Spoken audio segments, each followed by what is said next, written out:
Welcome back to ఏటీ pulse. ఏటీ పల్స్లో మనం ఆర్టికల్కి సంబంధించిన కూడా చర్చించుకుంటున్నాం. అయితే గడిచిన 2 రోజుల కిందట ఒక ప్రబుద్ధుడిని, ఒక గొప్ప నటుడిని మలయాళంలో ఒక వేదిక మీద ఆయన చీఫ్ గెస్ట్గా పిలిచారు. దేనికోసం పిలిచారు? మహిళా రిజర్వేషన్లు చట్ట సవరణ బిల్లు అంటే 131 రాజ్యాంగ అధికార సవరణ ప్రకారం మహిళలకు 33% రిజర్వేషన్ కల్పించడంలో లాభమా నష్టమా, ఏ ప్రాతిపదికన చేస్తున్నారు, ఇది ఎంతవరకు సమంజసం, దాంట్లో భాగంగా ఈ డీలిమిటేషన్ ఇవన్నీ ఎందుకు పొందుపరిచారు, దాంతోపాటు కేంద్రపాలిత ప్రాంతాల యొక్క అధికారాలు హక్కులకు సంబంధించి కూడా ఎందుకు పొందుపరిచారు అనే మాట చర్చకు పిలిచారు. పిలిస్తే ఆ ప్రబుద్ధుడు మాట్లాడాల్సింది దేనికోసం?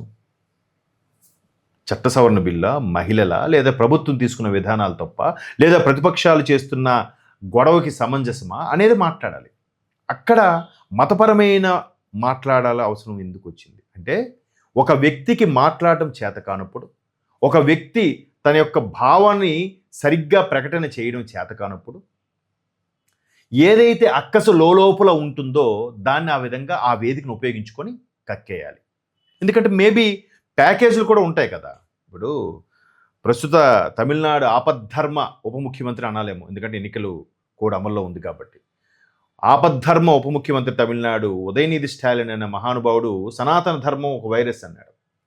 సో దాన్ని ఈ ప్రబుద్ధుడు మహానటుడు చాలా అద్భుతంగా ఆయన నిజంగా సూపర్ డిప్యూటీ సీఎం అని కొనియాడాడు. ఎందుకంటే మేబీ చెన్నైలో ఆస్తులు ఉండొచ్చు, తమిళనాడులో ఎక్కువ సినీ అవకాశాలు వస్తుండొచ్చు, తెలుగులో తగ్గిపోయాయి, మిగతా భాషల్లో అంతగా లేవు కాబట్టి ప్రాధాన్యత ఏదో తీసుకోవాలి, పబ్బం గడుపుకోవాలి. కాబట్టి ఇక్కడ మాట్లాడింది సనాతన ధర్మం, పైపెచ్చు మన పవిత్ర గ్రంథమైన రామాయణం మీద. రామాయణం మీద ఎవడు వెర్షనాడు చెప్పాడమేనా? మీరు చదివారా? అసలు చదివారా? వాల్మీకి రామాయణం చదివారా? పోనీ మీకేం అర్థమైంది? పోనీ అదేమైనా ఇంగ్లీషా? ఒక పదానికి ఆ భావం ఇలాగుంది, ఆగుంది, యాజ్ ఇట్ ఈజ్ భావం ఉంది అక్కడ. అలాంటి సాంస్క్రిట్లో ఉన్న భావంకి మీరు 100 అర్థాలు చెప్పి తప్పుతో పట్టిస్తారేంటి? పోని మీది ఏమైనా ఈ ధర్మమా? కాదు కదా. నీ తండ్రి గొప్పవాడు, నా తండ్రి ఇంద్రుడు, చంద్రుడు, మెగాస్టార్ చిరంజీవిని పొగుడుకో, పక్కోడు తండ్రిని ఎందుకు తిడతావా? నీకు ఏం సంస్కారం ఇది? ఇన్ని భాషలు తెలుసు నీకు, ఏ భాషలో నటించి కూడా ఆ భాష నేర్చేసుకుని మరి డబ్బింగ్ చెప్పుకుంటావు. మరి ఏమైంది నీ సంస్కారం? అన్ని పుస్తకాలు చదువుంటావు కదా, అన్ని భాషల్లో కూడా. ఒకసారి నటుడు తనిఖీల భరణి గారు కూడా చెప్పారు, అబ్బా ఆయన అద్భుతమైన నటుడు, అన్ని భాషలు నేర్చుకుంటాడు, అన్ని అనర్గళంగా మాట్లాడు, నీ తండ్రి గురించి చెప్పుకో, పక్కోడు తండ్రి గురించి మాట్లాడని నీకు ఎక్కడ అధికారం ఉంది? అంటే ఇది ఎలా మాట్లాడాలంటే వాక్ స్వాతంత్రం హక్క, అదే రాజ్యాంగం కల్పించిన హక్క అన్నట్టు మాట్లాడతారు. కానీ ఇది ఎంతవరకు కరెక్ట్ చూడండి.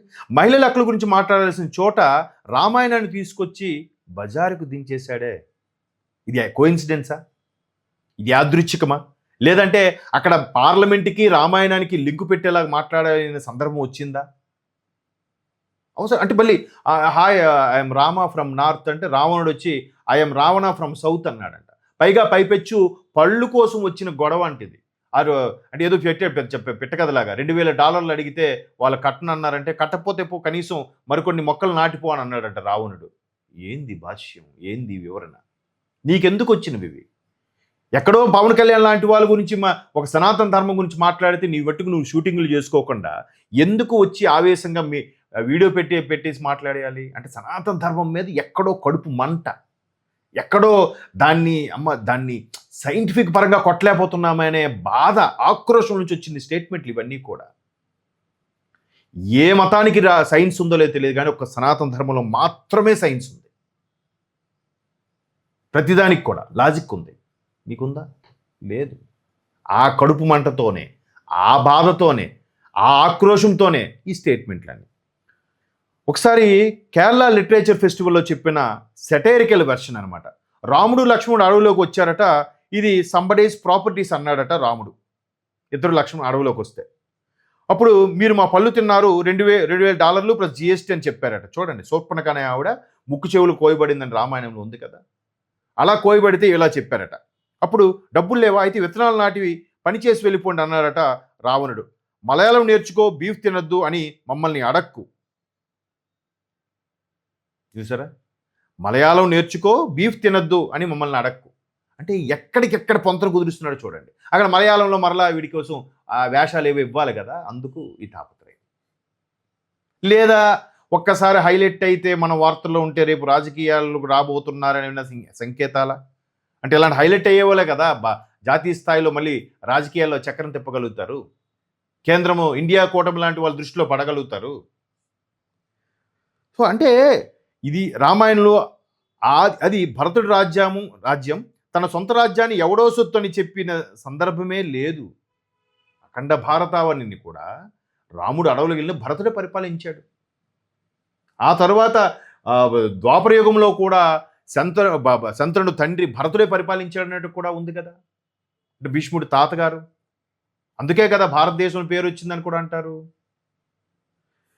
సో ఇలాగా నమ్మకాల్ని అంటే విల్లు స్థాయికి దించడం, జోక్గా చేయడము, విశ్వాసాన్ని చీప్గా మార్చే ప్రయత్నం చేయడం. నిజంగా ఇది చెప్పడానికి ఎలా అనిపిస్తుందంటే రామాయణం ధర్మం కథ, ప్రాంతాల కథ కాదు, దీన్ని ప్రాంతాల గొడవగా చూపించడం, అంటే నార్త్ సౌత్ వేరియేషన్ చేయడం, విభజించి పాలించడం అని చెప్పడం, ఇవన్నీ అంటే ఆర్టికల్గా వస్తున్నాయి, దుమ్మెత్తి పోస్తున్నారు. మేబీ నేను చెప్పిన ధర్మం రీసెంట్గా పోని ఏ మతము లేదు, నాస్తికుడు అనుకున్నాం. మొన్న తెలిసింది వాళ్ళ మదర్ని ఒక మతపరమైన ఆచారాలతో పూడ్చిపెట్టడం ఏదో చేస్తే, ఓహో అందుకు వీడికి సనాతన ధర్మం అంటే అంత కడుపు మంటనా అని అక్కడ అర్థమైంది. ఎందుకయ్యా మీరు చేసుకోకుండా అనవసరంగా పునః రాజకీయాల్లోకి వస్తారా? లేదా అక్కడ మీ చెన్నైలో మీ ఆస్తులు కాపాడుకోవడానికి తాపత్రయమా, అక్కడ వాళ్ళని ఇంప్రెస్ చేయడానికి తాపత్రయమా? అంటే అంటే ఎంత దారుణం చూడండి. పనిచేసి వెళ్ళిపోండి అన్నాడట, రాముడిని కూలీలా రావణ్ణి యజమానిలా చూపించడం, అసలు కథను తలకిందులు చేయడం, అంటే నార్త్ సౌత్ వేరియేషన్ చూపించడం. గతంలో కూడా చరిత్రలో ఇలాంటి వ్యాఖ్యలు ఉన్నాయి. శివాజీ మహారాజు గురించి కూడా చేశారు. ఎవడో విషవృక్షం అని రాశాడు ఒకడు, రాసింది ఒక తల్లి. ఇంకోడు అంతెందుకు దివంగత నేత కరుణానిధి కూడా రామాయణం మీద విషం కక్కాడు గతంలో. అది స్టాలిన్ తండ్రి, పెద్ద మహానుభావుడుగా చెప్తారు వీళ్ళు. అప్పుడు ఇంత మీడియా సోషల్ మీడియా లేదు కాబట్టి వీళ్ళ ఆటలు చెల్లాయేమో, ఇప్పుడు చెల్లవు.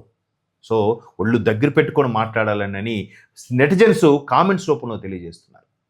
సో ఇది ఇంకా పోనీలే, వాడు కర్మ వాడు పోతాడు అనుకునే రోజులు కావు. ప్రతిఘటించాలి, ప్రతి ఒక్కడు మేల్కోవాలి.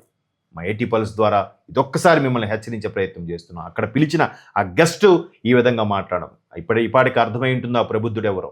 ఎస్, నటుడు, గొప్ప నటుడు ప్రకాష్ రాజ్.